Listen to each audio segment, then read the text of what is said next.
Il existe, dissimulé au milieu d'un désert rougeoyant d'Arizona, un secret que même les murs du Vatican n'ont jamais admis publiquement. Un secret qui a commencé comme une rumeur vague, chuchotée dans les couloirs poussiéreux des archives, avant de devenir un murmure persistant au sein des communautés scientifiques, puis une obsession pour ceux qui, depuis des décennies, tentent de comprendre pourquoi l'Église possède l'un des télescopes les plus avancés de la planète.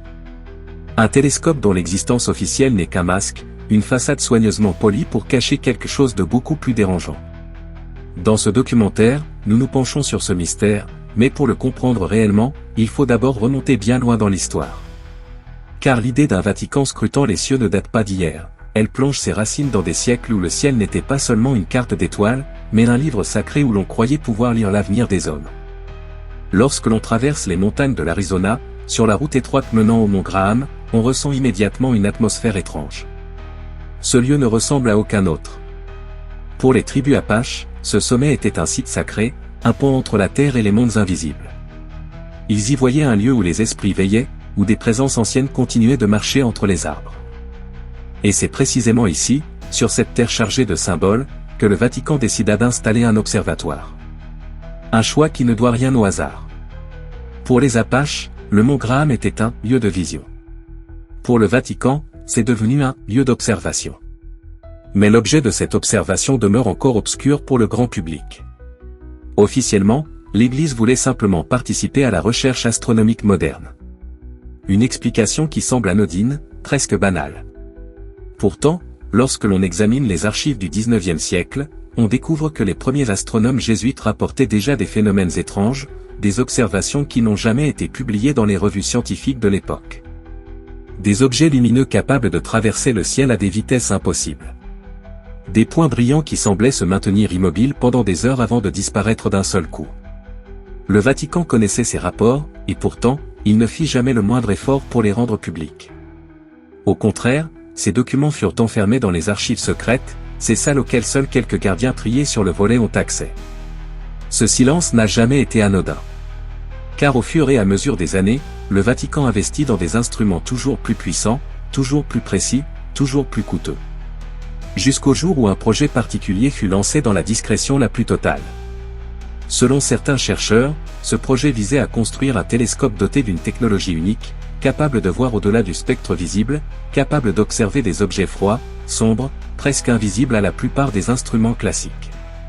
Ce télescope, dont le nom officieux allait faire trembler des milliers de fidèles, fut baptisé Lucifer. Pas en référence au démon, comme la rumeur le laissa croire, mais pour un acronyme technique lié à un système infrarouge d'une précision inégalée. Pourtant, le nom restera, figé dans l'imaginaire collectif, comme si quelque chose dans cette appellation résonnait avec une vérité que l'on refusait d'admettre. Le Vatican s'empressa de nier tout lien entre ce système et l'Église. Pourtant, sur place, des employés, d'anciens techniciens, des responsables locaux affirment tous avoir vu des voitures officielles arriver de nuit, avec à bord des jésuites accompagnés de personnels extérieurs, parfois même de militaires en civil. On raconte que certaines zones du complexe sont strictement interdites, même pour les scientifiques travaillant dans l'observatoire. Des portes verrouillées, des badges spéciaux, des couloirs où personne n'entre sans autorisation directe du Saint-Siège. Et dans ces zones, il y aurait des serveurs, des chambres optiques, mais surtout, un instrument dont personne ne parle ouvertement. Ce télescope secret n'aurait pas été conçu pour l'étude des galaxies lointaines, ni pour l'analyse des exoplanètes. Selon plusieurs sources, il serait destiné à surveiller quelque chose de beaucoup plus proche, quelque chose qui évolue aux frontières de notre système solaire. Un objet ou une présence qui n'aurait pas encore été révélée au grand public. Un signal, peut-être. Une structure. Une intelligence. Ce n'est pas la première fois que le Vatican manifeste un intérêt profond pour l'astronomie. Depuis le Moyen Âge, l'Église conserve des manuscrits décrivant des phénomènes inexpliqués, des roues de feu traversant le ciel, des colonnes lumineuses descendues au-dessus de villes, des êtres étincelants qui se tiennent debout au milieu des nuées. Certains textes apocryphes évoquent même des visites d'entités célestes, venues surveiller ou guider l'humanité. Si ces récits ne sont pas considérés comme canon, ils n'ont jamais été effacés. Ils ont simplement été déplacés, archivés, placés dans des salles où seuls quelques initiés peuvent les consulter. À mesure que la science progresse, certaines de ces descriptions anciennes deviennent troublantes. On les relie à la lumière de notre compréhension moderne, et soudain, elles semblent moins symboliques, moins métaphoriques. Elles ressemblent davantage à des comptes rendus d'observations réelles. Le Vatican, conscient de cette ambiguïté, aurait alors décidé qu'il était nécessaire de surveiller le ciel. Pas pour comprendre la création, mais pour anticiper quelque chose. Une rencontre. Un retour. Un événement cosmique dont les traces seraient dissimulées dans les textes.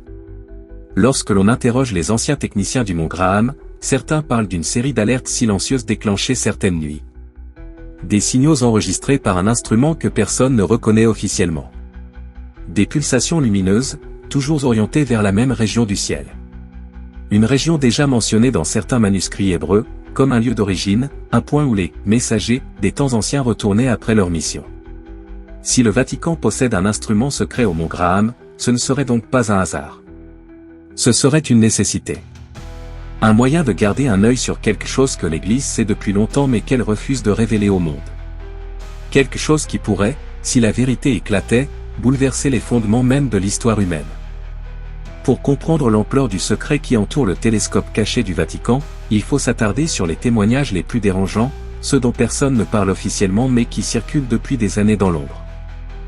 D'anciens membres du personnel de maintenance, des ingénieurs ayant brièvement travaillé sur le site, des agents de sécurité locaux qui n'avaient aucune raison de mentir, chacun a laissé derrière lui des fragments d'histoire qui, mis bout à bout, dessinent un tableau qui dépasse la simple recherche astronomique.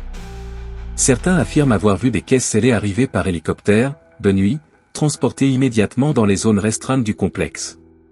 D'autres parlent d'appareils qui ne figurent sur aucun inventaire officiel, des détecteurs à refroidissement cryogénique, des systèmes optiques capables d'enregistrer des longueurs d'onde totalement invisibles pour les télescopes classiques. Tout cela financé, non pas par des universités ou des organismes de recherche, mais par des fonds dont l'origine remonte directement au Saint-Siège. Plus intriguant encore, plusieurs témoins affirment avoir vu des prêtres, des astronomes jésuites et des scientifiques étrangers travailler ensemble dans ces zones fermées. Le mélange paraît étrange, pourquoi faire venir des religieux vêtus de soutane dans un laboratoire au protocole strict? Pourquoi leur attribuer des accès réservés, alors que la plupart d'entre eux ne seraient officiellement que des conseillers? La réponse, selon ceux qui ont longuement enquêté, est que ces religieux ne sont pas de simples prêtres. Ils seraient des gardiens d'un savoir ancestral, héritiers d'archives dont le contenu dépasse largement la théologie. Des archives contenant des descriptions d'objets célestes, de lumière vivante, et même de rencontres avec des intelligences non humaines, mentionnées dans des textes oubliés, des codex interdits, des lettres jamais rendues publiques. Si l'on croit ces témoignages, le Vatican possède des documents qui établissent un lien direct entre certains phénomènes célestes et des événements majeurs de l'histoire humaine. Des éclipses accompagnées d'apparitions. Des comètes décrites comme des « messagers ». Des étoiles immobiles vues en plein jour. Selon certains historiens indépendants, ces phénomènes étaient étudiés par une section secrète de l'Église depuis des siècles, bien avant l'invention des premiers télescopes. Une section dont l'existence n'a jamais été reconnue mais qui, selon certaines sources, aurait eu pour mission de surveiller le ciel pour détecter des « signes ». Des signes d'un retour, d'une présence ou d'un cycle cosmique connu seulement par quelques initiés. Lorsque l'on replace cela dans le contexte du Mont Graham, les pièces du puzzle commencent à s'assembler. Le choix de ce lieu n'était pas scientifique, mais stratégique. Pour les Apaches, ce sommet était un portail entre les mondes, un lieu où les esprits descendaient et montaient. Un lieu de passage. L'Église, en installant un observatoire ici, aurait donc cherché à surveiller ce passage, non pas au sens spirituel, mais au sens littéral. Les anciens récits autochtones décrivent des lumières traversant les forêts, des silhouettes immobiles au-dessus des arbres, des objets lumineux se déplaçant lentement dans le ciel. Certains de ces récits datent de bien avant l'arrivée des Européens. Et ce sont précisément ces phénomènes que, selon plusieurs scientifiques expatriés, le Vatican aurait observé à l'aide de son instrument secret. Un autre élément troublant concerne les données recueillies par le télescope. Normalement, toutes les observations astronomiques sont archivées, classées, et mises à disposition des chercheurs dans des bases de données publiques. Mais sur le site du Mont Graham, une grande partie de ces données disparaîtraient directement dans les serveurs privés du Vatican, hors de tout contrôle indépendant. Certains employés témoignent même avoir vu des équipes entières travailler sur des fichiers encryptés dont le contenu était immédiatement transféré vers Rome. Ce n'étaient pas de simples images de galaxies ou de poussières stellaires. Les employés parlent de données spectrales complexes, de signaux répétitifs venant d'une région précise du ciel, parfois interprétés comme des messages, des séquences, des structures. Rien de tout cela n'a été rendu public. Tout a été classé. Ce contrôle absolu de l'information pousse de nombreux chercheurs à penser que le Vatican ne cherche pas seulement à observer quelque chose, il cherche à le comprendre avant tout le monde. Ou peut-être même à s'y préparer. Certains astronomes ayant travaillé dans d'autres observatoires disent avoir entendu des rumeurs concernant un « objet intrus » se déplaçant lentement dans notre système solaire. Un objet non identifié, trop froid pour être détecté par les télescopes classiques, mais parfaitement visible en infrarouge. Un objet dont la trajectoire semble calculée, presque intentionnelle. Ce serait pour cet objet, peut-être, que Lucifer aurait été conçu. Pas pour étudier des étoiles distantes, mais pour surveiller cette présence mouvante, silencieuse, dont l'Église connaîtrait l'existence depuis longtemps. Car ce n'est un secret pour personne, le Vatican entretient des relations étroites avec des agences gouvernementales, des militaires, et possède un réseau d'informations qui dépasse largement la sphère religieuse. Lorsque certains documents parlent d'un « visiteur », d'un « messager » ou d'un « retour », le langage utilisé évoque moins le mystique que l'extraterrestre. Certains théologiens avancent même que les textes anciens sur les anges pourraient n'être que des interprétations d'êtres venus d'ailleurs, décrits dans le langage de l'époque. Si ces êtres devaient revenir, ou si leur présence se rapprochait à nouveau, il serait logique pour l'Église d'être la première à le savoir, la première à surveiller, la première à se préparer. Les archives secrètes du Vatican, que personne ne peut consulter librement, contiendraient des cartes stellaires anciennes dessinées à la main, des témoignages datant du Moyen Âge décrivant des objets lumineux volant en formation, des lettres de missionnaires évoquant des « êtres descendus du ciel », ainsi que des textes interdits mentionnant des contacts directs avec des entités non humaines. Ce n'est pas de la science-fiction, plusieurs historiens ont confirmé l'existence de manuscrits jamais publiés, enfermés dans des salles de stockage profondes, certains sur parchemin, d'autres sur papyrus, certains écrits en araméen, d'autres en latin archaïque. Et ce sont ces mêmes archives qui contiendraient des informations concordant avec les données enregistrées aujourd'hui au Mont Graham. La question qui se pose alors est simple, pourquoi cacher tout cela? Pourquoi ne pas dévoiler ces données si elles concernent l'avenir de l'humanité? Peut-être parce que l'Église sait que la vérité provoquerait un choc mondial. Peut-être parce qu'admettre l'existence d'intelligence non humaine remettrait en cause des siècles de doctrine, de croyances et de pouvoir. Un signe que quelque chose approche. Quelque chose qui a déjà été vu, déjà décrit, déjà consigné dans les textes anciens. Ce documentaire débute ici, au cœur de ce mystère, entre les lumières du désert et les ombres des archives secrètes. Un télescope officiellement banal, mais officieusement lié à un secret que le Vatican porte depuis des siècles. Un secret peut-être trop vaste, trop ancien et trop dangereux pour être révélé.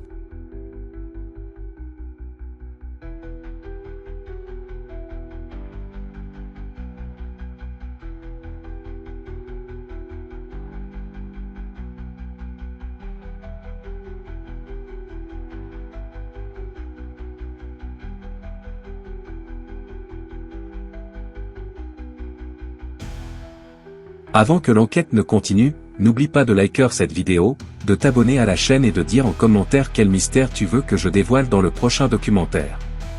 Chaque soutien permet d'ouvrir une porte de plus dans ce labyrinthe de secrets. Maintenant, reprenons là où les choses deviennent trop troublantes pour être ignorées, trop cohérentes pour être traitées comme de simples coïncidences. Car ce que le Vatican observe en secret au Mont Graham ne concerne pas seulement des anomalies célestes, mais un phénomène qui semble évoluer, réagir, presque se rapprocher. Et c'est ici que commence la partie la plus dérangeante, les transmissions. Pendant des années, les scientifiques et prêtres astronomes auraient détecté des signaux répétés, toujours dans la même région du ciel, toujours alignés avec ce que certains appellent la « zone interdite » du télescope. Ces signaux ne ressemblaient ni à des pulsars, ni à des sursauts gamma, ni à des phénomènes naturels répertoriés. Certains chercheurs parlent de séquences numériques, d'intervalles réguliers, comme si quelqu'un ou quelque chose tentait d'émettre une forme de langage primitif, une structure organisée. Plusieurs témoins racontent que ces signaux revenaient par cycles, parfois faibles, parfois si puissants qu'ils semblaient surcharger l'équipement. Ce qui inquiète le plus, ce n'est pas leur existence, mais le fait que, selon certains documents internes, ils auraient été détectés dès le début des années 2000, bien avant que les médias ne s'intéressent au Mont Graham. Lorsque les premières équipes jésuites ont étudié ces transmissions, elles ont découvert un détail qui n'aurait jamais dû apparaître. Un détail que l'Église aurait caché immédiatement. Les signaux semblaient répondre à une fréquence déjà connue dans les archives anciennes. Une fréquence décrite dans un texte apocryphe du IIe siècle, où il est écrit que « un écho venu des hauteurs répondra au chant des anges déchus lorsque le cycle du retour sera accompli ». À l'époque, cette phrase semblait symbolique. Aujourd'hui, elle ressemble étrangement à une prédiction technologique. Selon certains experts ayant eu accès à ces archives, cette fréquence serait la même que celle observée par le télescope caché. Trop de coïncidences pour ne pas soulever des questions. Mais ce n'est que le début. Plusieurs chercheurs externes ayant tenté de collaborer avec l'observatoire expliquent avoir été brusquement exclus après avoir posé des questions sur des fichiers manquants. Un astrophysicien allemand, chargé d'étudier des données infrarouges, aurait découvert par hasard un dossier protégé contenant des images répétées d'un même point du ciel. Sur ces images, on distingue une forme floue, une sorte d'objet ovale émettant une chaleur anormale. Cet objet semblait se déplacer lentement, de façon constante, comme s'il suivait une trajectoire déterminée. Après avoir signalé cette anomalie à la direction, son accès au serveur aurait immédiatement été coupé. Il aurait reçu un message clair, ne touchez plus à ces données. Quelques jours plus tard, il quitte le projet. Officiellement pour raisons personnelles. Officieusement, selon lui, parce que ce qu'ils observent ne doit jamais sortir du projet. D'autres témoignages s'ajoutent à cette accumulation de preuves indirectes. Un technicien raconte avoir assisté à des réunions entre prêtres et scientifiques où l'on discutait d'un « objet de transition ». Ce terme, rare en astronomie, désigne quelque chose qui passe d'un état à un autre, ou qui se prépare à entrer dans un espace différent. L'objet en question, selon les bribes qu'il a pu entendre, serait capable de s'approcher de notre système solaire sans être détecté par les télescopes classiques. Le Vatican aurait développé une technologie spéciale, dérivée de l'infrarouge profond, précisément pour repérer ce type d'apparition.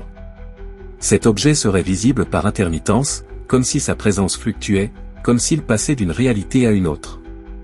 Certains religieux parlent même d'une « barrière lumineuse », une frontière entre deux plans de l'espace, mentionnée dans des textes ésotériques conservés dans les archives. L'idée que le Vatican surveille un objet extraterrestre peut sembler extravagante. Pourtant, lorsque l'on examine l'histoire, un détail apparaît. Depuis des siècles, l'Église semble s'intéresser de près aux phénomènes célestes inhabituels. Dans les chroniques médiévales, des moines décrivent des « roues de feu », des « lumières vivantes », des « êtres descendus dans des sphères éclairées ». Ces descriptions ressemblent davantage à des observations d'objets volants qu'à des visions mystiques. Certains textes anciens évoquent même des alliances entre les hommes et ceux qui viennent d'au-delà du firmament. Les théologiens les plus ouverts avancent que les anges, dans les Écritures, pourraient être des interprétations primitives de visiteurs extradimensionnels ou extraterrestres. Si le Vatican savait depuis longtemps que notre monde n'est pas seul, alors il aurait toutes les raisons de surveiller les cieux en secret. Et les transmissions détectées au mont Graham seraient la preuve que quelque chose tente de communiquer, ou de signaler son approche. Car un élément plus récent renforce encore le mystère. En 2013, un pic d'activité aurait été observé par le télescope caché. Les signaux ont soudain augmenté en intensité, comme si la source se rapprochait. Les équipes jésuites auraient tenu une réunion d'urgence cette nuit-là. Certains témoins affirment avoir vu un prêtre sortir du laboratoire en tremblant. D'autres expliquent qu'un message sonore, impossible à reproduire, aurait été enregistré pendant quelques secondes. Un son grave, rythmé, presque artificiel, comme une pulsation. Les fichiers auraient disparu dès le lendemain, transférés directement dans les serveurs du Vatican. Ce pic d'activité coïncide avec d'autres phénomènes inhabituels. Des rapports militaires américains évoquent des objets non identifiés détectés au-dessus de bases stratégiques. Des pilotes observent des mouvements impossibles. Au même moment, certaines agences spatiales enregistrent des fluctuations dans la ceinture extérieure du système solaire. Trop de facteurs simultanés pour croire au hasard. Dans les cercles les plus fermés du Vatican, un terme aurait commencé à circuler, l'observateur. Ce mot désigne-t-il un objet? Une entité? Un signal? Impossible de le confirmer. Mais plusieurs documents internes mentionnent la vigilance nécessaire face à l'observateur, comme si une présence consciente surveillait notre monde depuis longtemps, attendant un moment précis pour entrer dans notre réalité. Cette présence serait liée aux textes anciens, aux visions mystérieuses, aux prophéties oubliées. Et si ce que le télescope observe n'était pas un simple phénomène astronomique, mais quelque chose qui connaît déjà l'humanité? Quelque chose qu'il a déjà visité, déjà influencé, et qui reviendrait aujourd'hui. Ce second chapitre du documentaire nous mène au cœur du secret, un télescope qui n'a rien d'ordinaire, des transmissions impossibles à expliquer, des archives millénaires qui semblent décrire les mêmes événements que les instruments modernes. Le Vatican a connecté passé et futur, mythes anciens et technologies avancées, croyances religieuses et signaux venus des profondeurs du cosmos. Et s'ils gardent le silence, ce n'est pas pour protéger la foi, mais pour protéger l'humanité d'une vérité trop vaste pour être acceptée d'un seul coup. La dernière partie du documentaire révélera ce que le Vatican craint réellement, ce que les archives annoncent, et pourquoi le monde pourrait être à l'aube d'un événement que personne ne pourra ignorer. Avant de poursuivre, like cette vidéo, abonne-toi, et dis-moi quel mystère tu veux que j'explore ensuite. La suite arrive maintenant.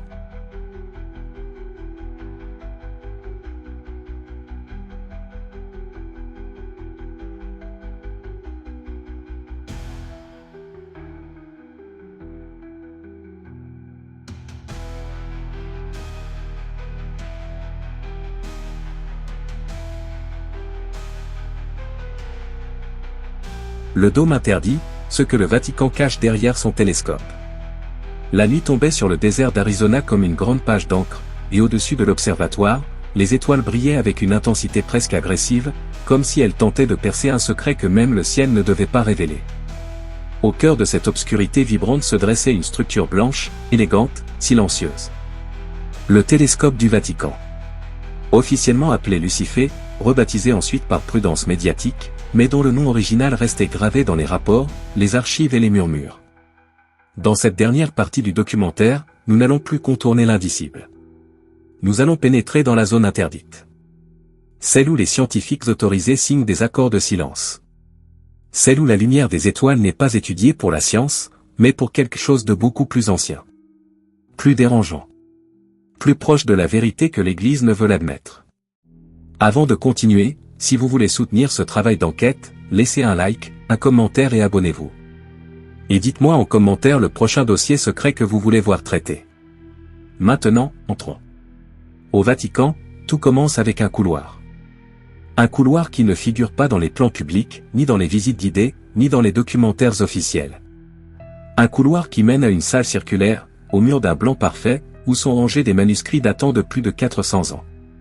Les premiers rapports d'observation céleste consignés par des jésuites astronomes. Certains de ces documents décrivent des phénomènes que l'astronomie moderne n'a toujours pas identifiés. Des sphères luminescentes. Des déplacements impossibles. Des figures géométriques mouvantes dans le ciel nocturne. On croit souvent que le Vatican s'intéresse au ciel pour interpréter les Écritures. C'est faux. Le Vatican s'intéresse au ciel parce qu'il a trouvé quelque chose là-haut. Quelque chose qui remet en question l'histoire humaine et la nature même de la création. Au cœur de l'observatoire, il existe une pièce dont l'accès n'est accordé qu'à 3 personnes dans le monde. Officiellement, c'est une salle de stockage de données astronomiques sensibles. Officieusement, c'est un sanctuaire scientifique et mystique. Une pièce où les images captées par Lucifer ne sont jamais rendues publiques. Une pièce où l'on archive les phénomènes les plus étranges, les plus dérangeants, les plus incompatibles avec le récit classique du cosmos. Depuis des décennies, des objets ont été observés.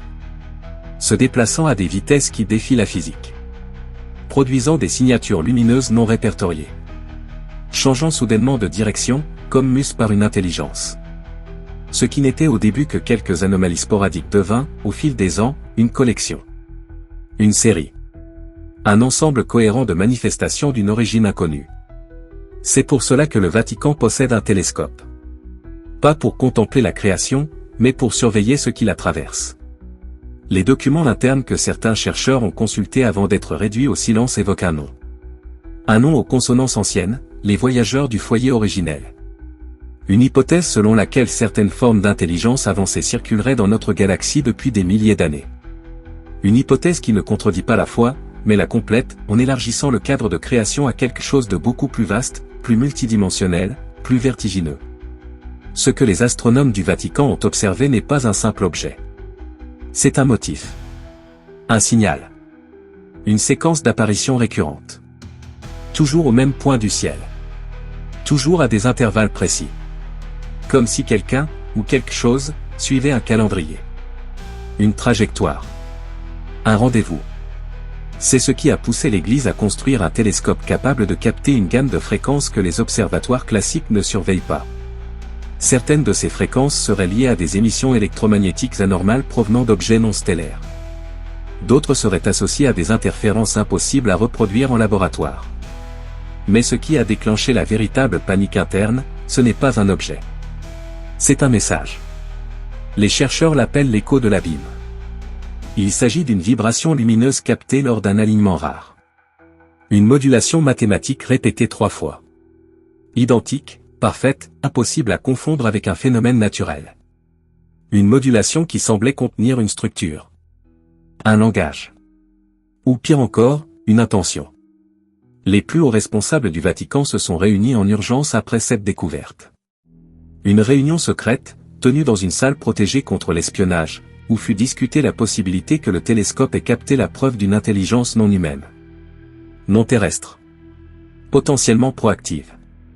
Depuis ce jour, les données les plus sensibles du télescope ne sont plus transmises au centre de recherche scientifique partenaire. Un verrou interne a été installé, isolant certains enregistrements. Le Vatican a également augmenté le personnel jésuite formé en astrophysique avancée. Une décision qui semble contredire toute logique religieuse, mais qui prend sens quand on comprend que le Vatican ne cherche pas l'origine du monde. Il cherche à anticiper son prochain visiteur. Ce qui se trame derrière les murs du télescope dépasse le religieux, le scientifique et le politique. Nous sommes face à une institution millénaire, jalouse de ses secrets, qui a décidé de consacrer une partie de ses ressources à surveiller quelque chose dans le ciel. Quelque chose qu'elle ne peut ignorer. Quelque chose qui pourrait revenir. La question n'est plus de savoir si le Vatican cache des informations. La question est de savoir pourquoi. Et ce pourquoi mène à un endroit précis, un rapport interne rédigé il y a 14 ans, jamais publié, décrivant l'apparition d'un objet gigantesque, sombre, capable d'absorber la lumière autour de lui. Un objet qui ne ressemblait en rien à un astéroïde. Qui suivait une trajectoire calculée. Un objet qui semblait observer la Terre. Comme un œil sans paupières. C'est ce rapport qui a conduit les chercheurs du Vatican à la conclusion la plus dérangeante, nous ne sommes pas seulement observés. Nous sommes attendus. La rencontre annoncée, ce que le Vatican sait de l'arrivée. Ce second bloc plonge dans le point le plus sombre du dossier. Un point que le Vatican n'admettra jamais publiquement. Un point qui, selon plusieurs témoins, aurait été discuté lors d'un conclave secret, l'hypothèse d'un contact imminent. Avant de poursuivre, pensez à vous abonner pour ne rien manquer des prochains documentaires. Cela aide énormément la chaîne. Tout commence avec une anomalie. Une ombre apparue sur les capteurs infrarouges du télescope, à la frontière du vide interstellaire. Au début, les scientifiques pensaient à un artefact technique. Une défaillance. Peut-être un problème de calibrage. Mais l'ombre revint. Identique. À intervalles réguliers. Et cette fois, elle émettait un signal thermique cohérent. Une signature énergétique inconnue qui semblait osciller selon une structure mathématique, comme si elle répondait à un rythme. L'étude interne conclut que l'objet n'était pas naturel. Il ne tournait pas. Il ne se déformait pas. Il avançait. Lentement. De manière dirigée. Sur une ligne presque parfaite. Une ligne qui, prolongée sur plusieurs années, convergerait vers notre système solaire. Les responsables religieux furent immédiatement partagés. Certains y virent une menace. D'autres une prophétie. D'autres encore une simple illusion astronomique. Mais tous comprirent qu'il était impossible d'en parler publiquement. Comment annoncer au monde que quelque chose d'inconnu, peut-être intelligent, se dirigeait vers la Terre? Les réunions se succédèrent. Des équipes mixtes de chercheurs jésuites et d'astronomes civils analysèrent les données. Mais une vérité s'imposait, plus ils étudiaient l'objet, plus ils comprenaient qu'il n'était pas une masse inerte. Il semblait changer légèrement de trajectoire comme s'il ajustait sa route. Comme s'il corrigeait un cap, comme s'il savait exactement où il allait. Les archives secrètes montrent qu'un document interne, appelé le rapport Magellan, fut rédigé pour évaluer l'éventualité d'une intention. Le rapport ne conclut rien ouvertement, mais il soulève une hypothèse troublante, l'objet pourrait être une forme de sonde. Une sentinelle. Peut-être même une arche. Les termes employés montrent l'incertitude. Mais ce qui est certain, c'est que le Vatican a considéré l'idée d'un contact. La partie la plus dérangeante du rapport Magellan concerne une correspondance entre certaines fréquences émises par l'objet et des schémas décrits dans des manuscrits anciens. Certains de ces manuscrits proviennent de bibliothèques monastiques détruites depuis longtemps. Ils décrivent des visions de lumière dans le ciel qui parlent en géométrie mouvante. Des symboles. Des rythmes. Des motifs qui auraient été transmis aux prophètes sous forme d'images cryptées. Les chercheurs constatèrent que certains motifs de l'objet ressemblaient aux séquences décrites dans ces manuscrits. Pas identiques, mais étrangement proches. Comme si l'objet reproduisait un langage ancestral.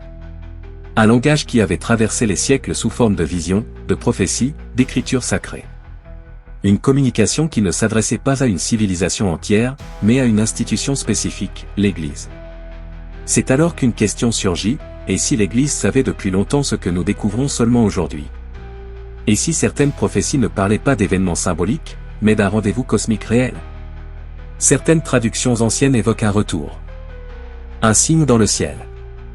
Une présence venue des profondeurs. Elles décrivent des êtres qui viennent non pas pour conquérir, mais pour observer.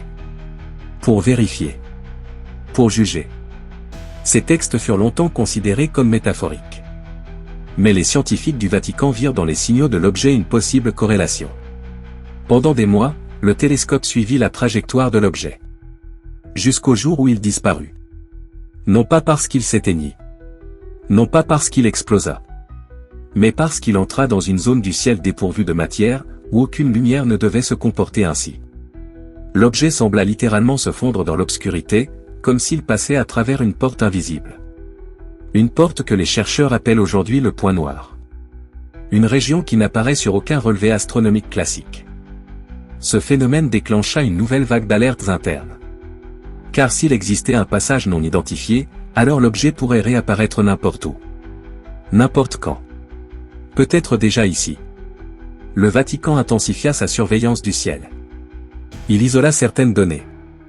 Il renforça les protocoles de confidentialité. Et surtout, il rédigea un avertissement. Une note interne considérée comme le document le plus sensible de l'observatoire, le préavis de contact. Ce texte affirme que si l'objet est réellement une entité, ou un véhicule, ou une intelligence, alors il pourrait chercher à établir un contact discret. Pas avec un gouvernement. Pas avec une nation.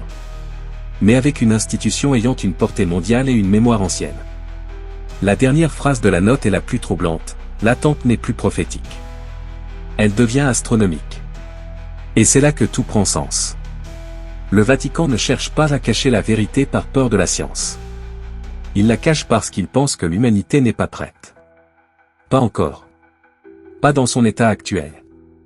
La question n'est donc plus, que cache le télescope du Vatican? La question est, que prépare-t-il? Soutenez cette enquête en vous abonnant, en laissant un like et un commentaire. Dites-moi ce que vous voulez voir révélé dans le prochain documentaire. Ce n'est que le début.